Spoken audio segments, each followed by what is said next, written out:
Welcome to the Retreat Radio, where we go beyond temporary fixes and surface level symptom management. Here, we dig into the real root causes behind your symptoms so that you can understand your body, advocate for your health, and ask the right questions. I'm Heather Witt, physician assistant and owner of the Retreat Wellness and Aesthetics. This podcast sits at the intersection of aesthetics, longevity, and functional medicine, and you'll get information without the sugarcoating, the trends, or the nonsense fluff.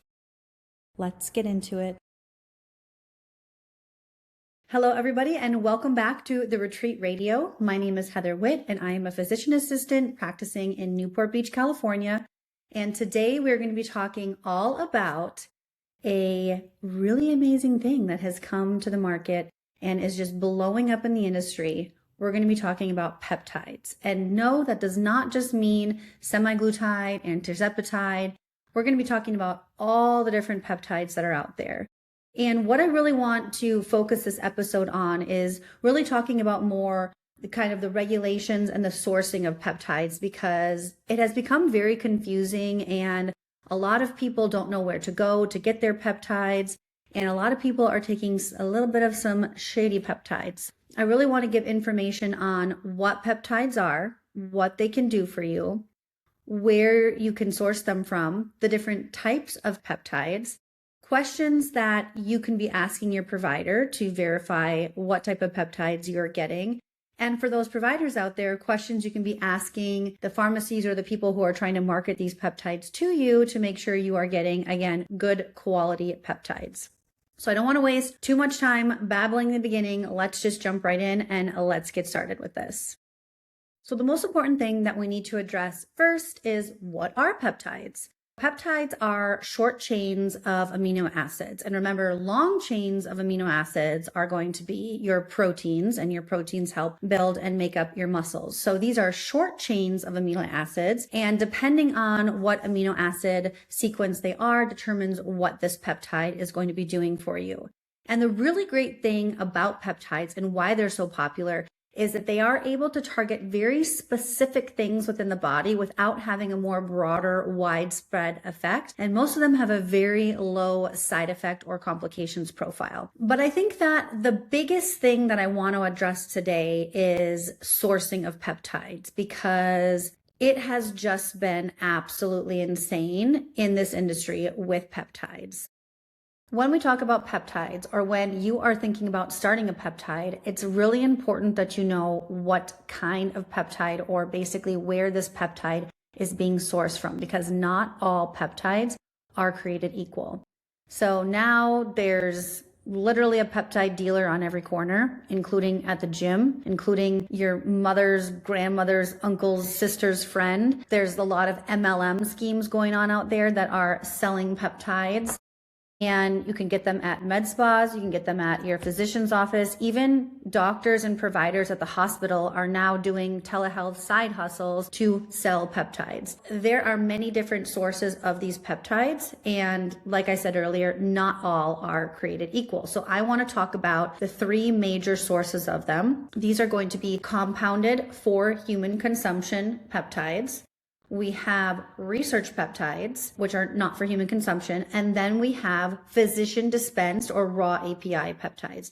These are going to be your three major sources. Like everything out there, there are going to also be gray market or kind of back alley sources as well. I'm not going to talk about those today because honestly, if you're using those, I just don't even know what I can say at this point to help. So even though I'm going to go through each one of these, the difficult thing is that there are a lot of providers or a lot of companies out there that use very vague language, very vague marketing, so that you as a consumer don't really quite understand what it is you're getting. I addressed this on some stories on my Instagram a couple of weeks back. And so not necessarily is that they're lying to you. It's just that they are manipulating the data or withholding certain information to basically plug the peptide in their favor. So after I go through each one of these categories, I will also give you some tips on questions that you could be asking to try to determine what type of peptide you're getting. So let's jump right into that. The first one that I want to talk about are research grade peptides, because I do feel like these are some of the more popular ones right now. They are probably the easiest ones to get. These are peptides that you can just, as a consumer, as a layperson with no medical degree, you can just hop online on one of these websites and you can just purchase a peptide. Anytime you are doing that, you are using a research grade peptide. What a research grade peptide means is that they are not for human consumption. They are made in usually a research lab or by a company, and they do not have the strict regulations and oversight that a pharmacy or a compound pharmacy would have. So they don't have to follow certain procedures. They don't have to test the authenticity of the product that they're getting in. They don't have to send the product off for sterility testing or endotoxin testing, all things that the prescriptions that you get from your local CVS or things that you get from a compound pharmacy must be strictly followed. Otherwise, these pharmacies would be shut down by the FDA. So when you are using something that is not for human consumption, that usually means that we do not know how this will behave in the human body. And although there are a lot of research grade facilities out there that are doing their due diligence, this is not something that you would typically know just by pulling up their website. And most of them are going to be very secretive about where their product is coming from. This type of product is also if just a random person at the gym is like, hey, I sell peptides on the side. Do you want one? That is a research grade peptide. If you are getting it from anybody who is a non-medical provider, basically, it is a research grade peptide. If you look at the bottle of your peptide, it will say on there, not for human consumption. And usually it'll just have the name of the peptide. It won't have dosages or anything like that. Those are going to be research grade peptides. Now let's contrast this to our compound grade peptides. These are going to be peptides that are patient specific. So what this means is that it has to be prescribed to a specific patient. And when you get this peptide, it will have your patient data on it. It should have your address on it. It will have the medication name. It will have the milligram strength. It will have dosage instructions, and it will come from a compound pharmacy. How this differs is that these are followed by strict pharmacy regulations.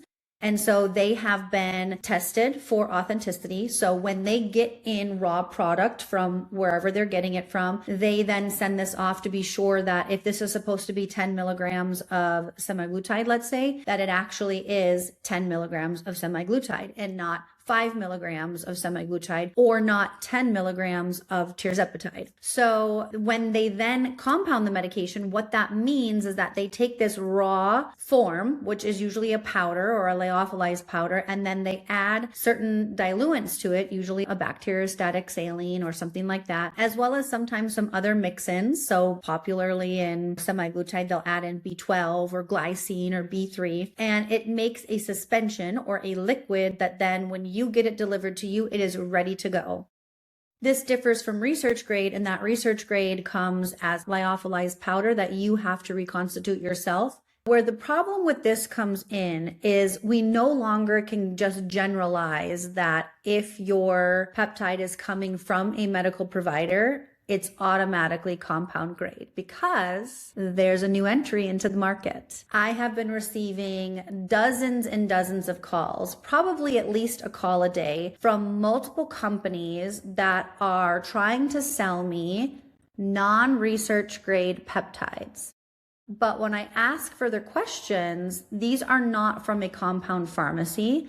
They are what are considered physician dispensed, which makes you think, okay, they're coming from a medical provider. They must be legit. I need a prescription to get it. But they are also just a raw API product. So what that means is when you make any type of drug or prescriptive medication, the pharmacy basically gets what's called a raw API of that drug from another pharmacy or facility. And then when they get that, then they make that into what it's supposed to be, or they compound it with other things to make it their own compounded formula. Now, when you get this raw API, if you are a compound pharmacy, you need to have this tested to make sure it is what it is. When you are using these physician dispensed peptides, it's usually a company that is purchasing mass quantities of this raw API to get a better price. And then again, because they aren't held to any pharmacy standards, they are not testing to be sure that it is what it says it is or that it is a safe product. And then when they are shipping it off to you, and either you in your clinic or you as a patient are now adding liquid to it to make it a suspension to be able to inject, you have now just punctured that seal. You are injecting a solution that who knows if that solution is clean or not. And now you have no idea if you've gotten any type of endotoxins into there. And now your product is no longer sterile. And so where this comes in is if you think you are dosing, let's use semaglutide again for an example, a 10 milligram vial of semaglutide, and you're pulling up units that will specify your dosage. If that is not actually 10 milligrams of semaglutide in that vial, that could be very dangerous and that could end very badly. And because there is no oversight, a lot of these companies are more and more and more cutting corners to save costs, to make more profits. And this, I feel like over time, is only going to get more and more harmful to the consumer.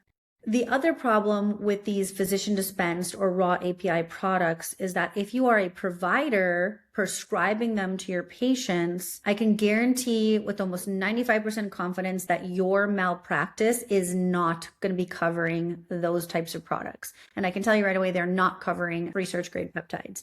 So even if you find the most excellent source out there and a place that is doing it legitly and following all the rules, even though they don't have to, if your patient has an issue, or if you're a patient yourself and you have an issue, that company is going to be nowhere to be found. They are not going to back you. They are not going to take any of the liability, and all of the liability is going to fall on you as the provider. And then because your malpractice does not cover that, you could be in a lot of trouble. So you are risking your medical license every time you are prescribing one of those peptides. The even bigger concern with this is that if you yourself as the provider are mixing this product in your office and then dispensing it to the patient, you have now considered yourself a compounder, and you are not licensed to compound. So again, this is very, very risky behavior for what your licensure is supposed to be able to do.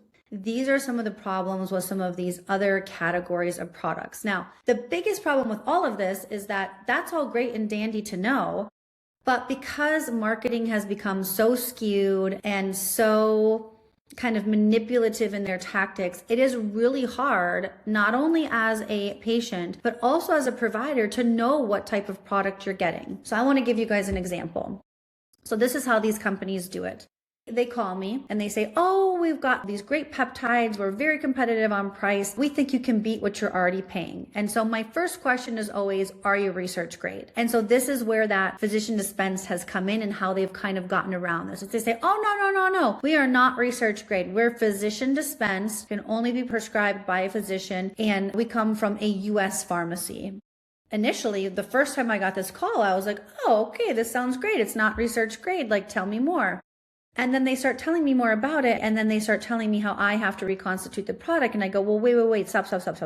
If this is a compound pharmacy, why is this not being compounded? And then they kind of jump into, oh, well, it's not actually compounded. Like, this is raw API. And then so I start researching this on my own. And it's this whole other world of product where if you don't know the right questions to ask, you think, oh, I'm getting a non-research grade peptide, when really you're basically getting almost the same thing. You really have to be careful on, your sourcing and know the right questions to ask to be sure you're getting a safe product so that you are not hurting yourself. Because at the end of the day, we need to remember that these are not supplements. These are not magic pills that we just take. These are prescriptive medications or drugs that have somehow gotten this black market that is being done. There's so many of these research peptide companies popping up that the FDA cannot keep up with it. But I'm sure you guys have recently heard of Peptide Sciences, who recently have been completely shut down because they are a research peptide company, and because they do not follow regulations and they are selling these to the masses,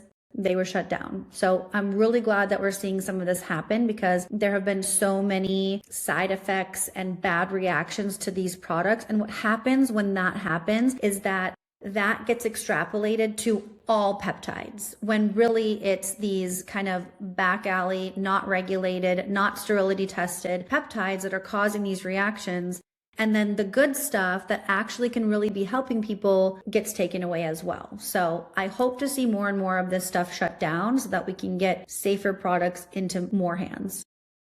I want to give you guys another example of something I hear almost every day in my office from patients when peptides come up. So usually it comes up because somebody starts asking about hormones and they're like, oh, well, I do my peptides. And like, I feel so much, better on them. And I start asking more questions.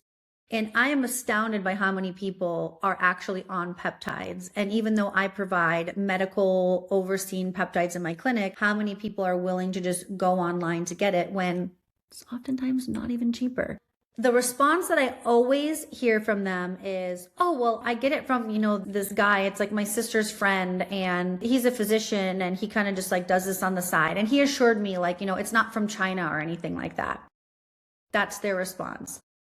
And this is exactly what I mean by the manipulation that occurs, that just because somebody says, oh, it's from the US, that means nothing. There's a lot of shitty ass US companies that are making crappy peptides. And the even bigger thing that I like to point out to them is, did you go into the office and see them for an appointment or visit with them online? Did they do a medical intake? Like, did you have to fill out any paperwork or sign a consent? Did you have to do any blood work? Do you have like a standing like monthly follow-up call with them to see how you're doing, to check in on your dosage? Did they go over extensively dosing with you and kind of teach you how to inject? Or did you just like, basically, did they just give you the vial? And most of the time my patients go, oh no, I mean, none of that. I just got it and I just kind of went on ChatGPT and I just figured out the dose. What I like to point out is that if a medical provider is giving you something and they're not doing any of those steps, number one, the first thing you should think in your head is this is probably like under the table. And two, even if it's not, that is very questionable, immoral practice for a medical provider. So what other kind of corners do you think that they're cutting if you are being seen in their practice for, let's say, your Botox injections or other things, and now they're offering semaglutide or other peptides that you aren't necessarily being followed for? What other kind of corners do you think that they're cutting if they're willing to risk their medical license just to make some more profit? And when I point some of these things out, I can literally see the light bulb go off in these patients' heads and they say, oh my gosh, I've never thought of it that way. I just assume because they are a medical provider, like I'm getting the good stuff. So these are the types of things you really need to be careful of. And anytime you are going on any type of a peptide or a medication like this, you should be being followed closely and monitored. And your treatment plan should be individualized because things can happen with these. And it's not just like taking a vitamin D supplement. So that kind of brings me into my next point of why personalization and cycling of these peptides is so important.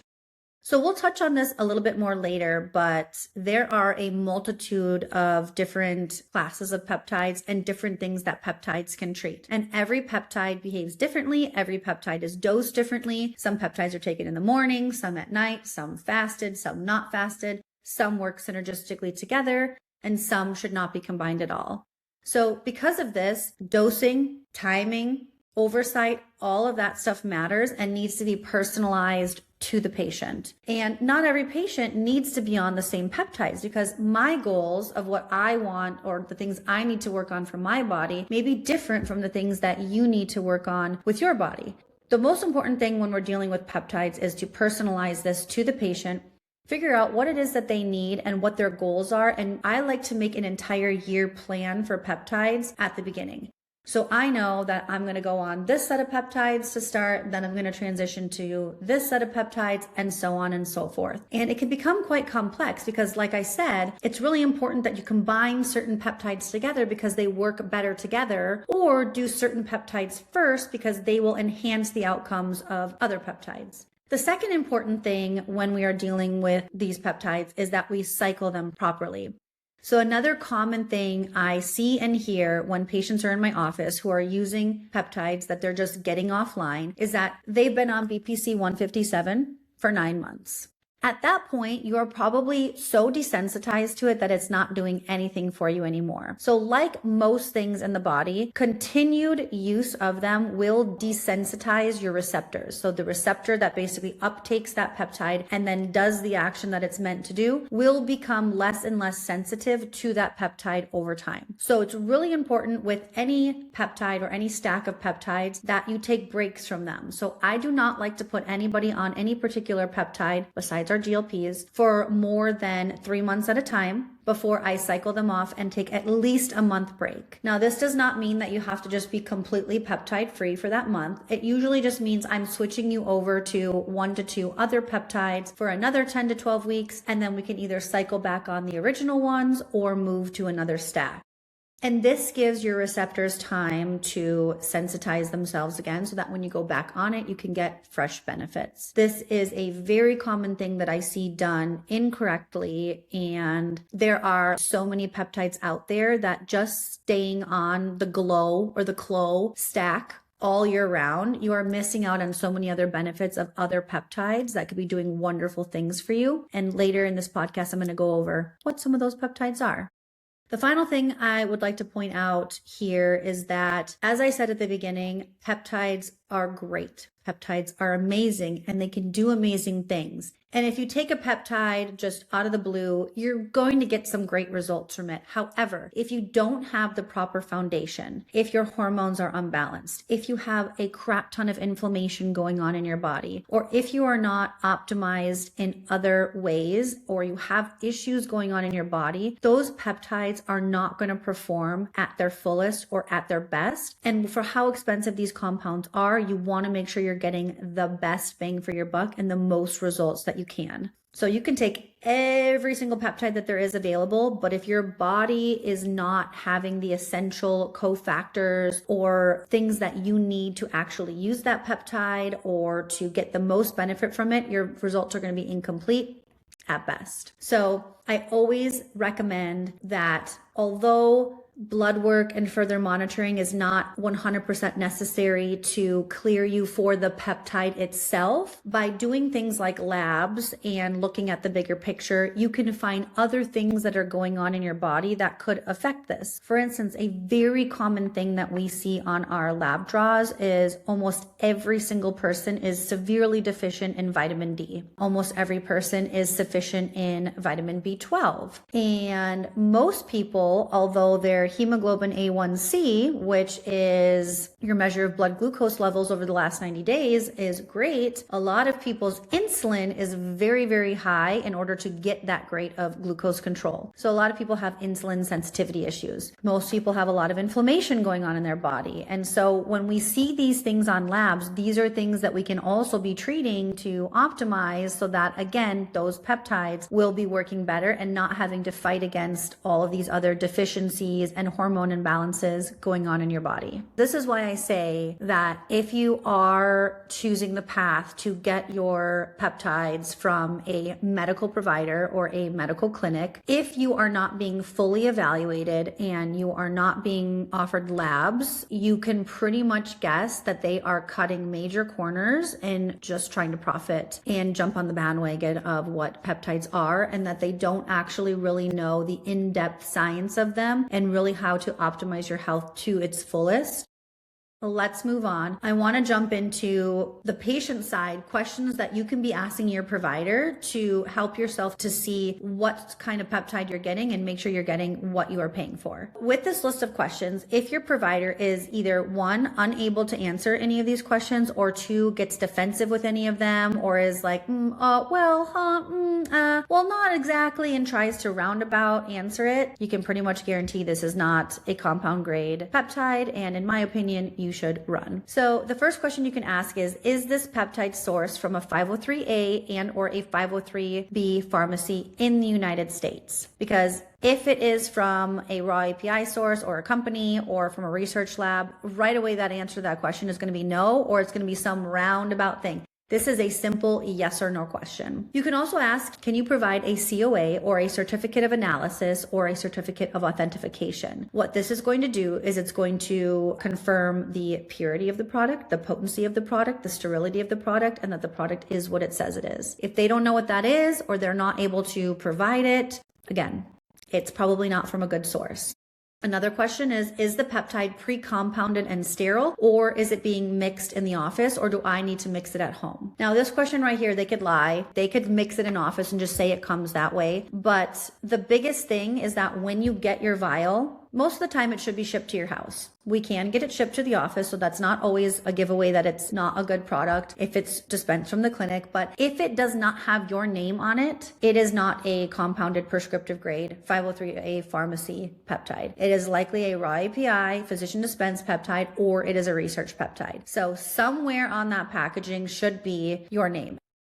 I'm going to tell you this story. My ex-husband did some research for us when we first started researching all of the functional medicine stuff. So he went to another clinic to kind of see what their process was. He also wanted to get started on testosterone right away anyways. And he asked a few questions about peptides, and he was prescribed testosterone, and he was also prescribed some peptides, specifically tesamorelin. So when he came home, I was like, show me all the stuff. Show me the packaging. What was this? What was that? What did they say to these questions? He shows me the testosterone and he shows me the tesamorelin, both of which were dispensed from the office and were already drawn up into syringes. And on the little padded envelope that they were in was one of those, you can get it from Staples. It's one of those return address labels with just they printed it from a computer that said his name and then the date and the doctor's name, which, by the way, the doctor is not the person that my ex-husband saw who consulted all of this and basically prescribed it to him. I don't know if he saw a nurse or if he saw an MA, but both of those people are not qualified to be dispensing products like this.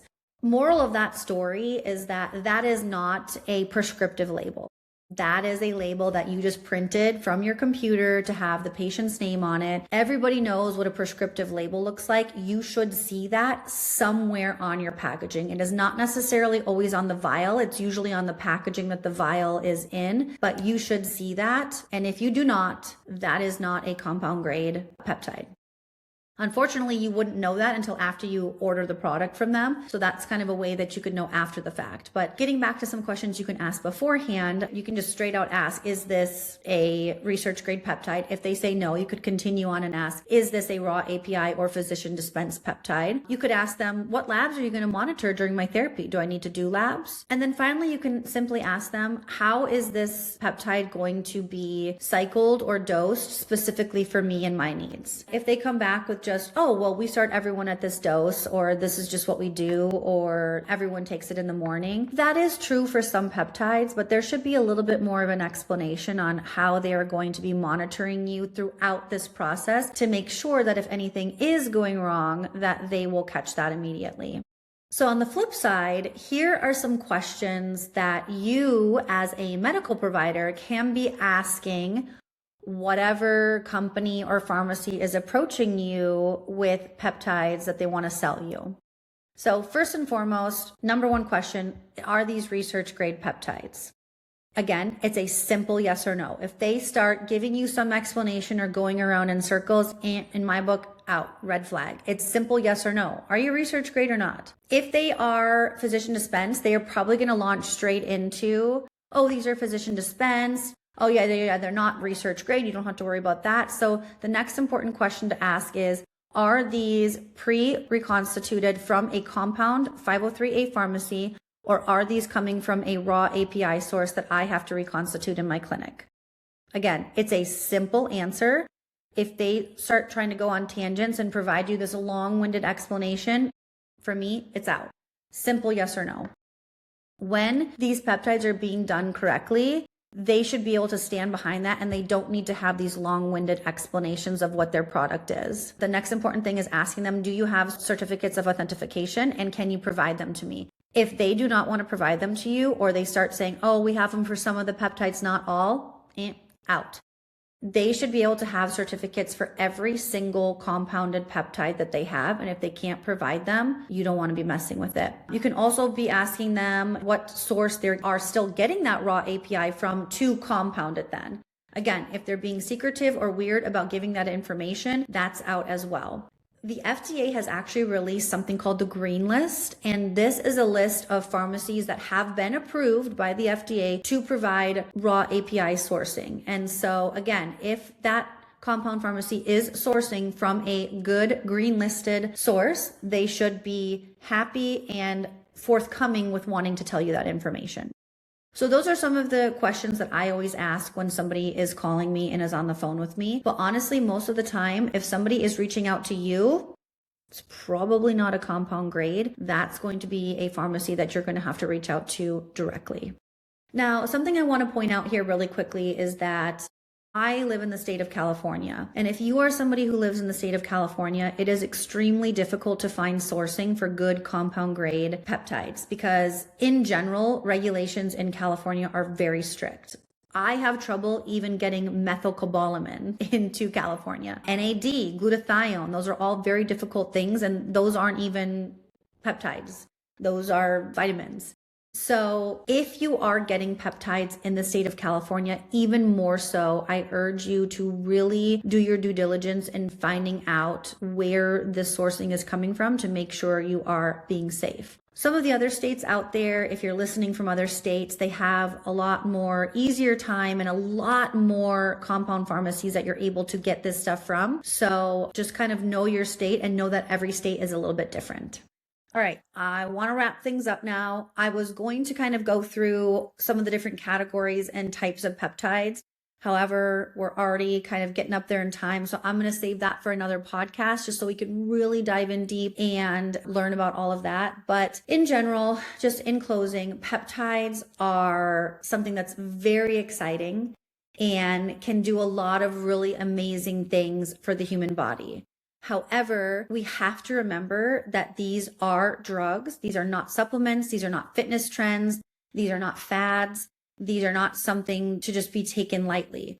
They really need to be handled like the medication that they are, and they need to be monitored and followed closely. Peptides are not shortcuts. Peptides are not a magic wand that's just gonna, poof, take it and all your troubles are going to be gone. They work the best when you are already optimized in other ways. And so I often encourage people to take your baby steps and make sure that you can run without your training wheels before you start dabbling into the peptide field. And again, make sure you're doing your peptides sequentially correct so that you are getting the most you can get out of each peptide that you're using.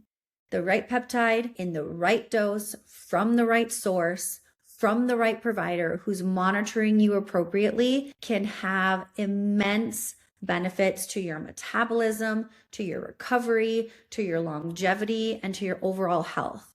But if you are getting them from an unsafe source, if you're using cookie cutter protocols, if you are misdosing yourself, if you're using contaminated peptides, you are basically throwing your money down the drain, and you not only are not getting the maximum health benefits that you could possibly get, but you're also putting your health at risk. So if you guys have any other questions about anything peptide related, because it is such a complex, confusing market, reach out to us. We'd love to answer your questions. Stay tuned for our next podcast. Make sure to give us a follow. Follow us on our Instagram and all of our other socials. And I cannot wait to see you next week. See you soon. The information shared on this podcast is for educational purposes only. It reflects clinical experience and opinion and is not intended to serve as a diagnosis, treatment plan, or medical advice. As always, please consult with a qualified healthcare provider before making any changes to your health, medications, or treatment plan. If you want to be a part of our community, make sure to follow us on Instagram at theretreat.wellness and theretreat.aesthetics. Thank you so much for spending part of your day with me today, and until next time.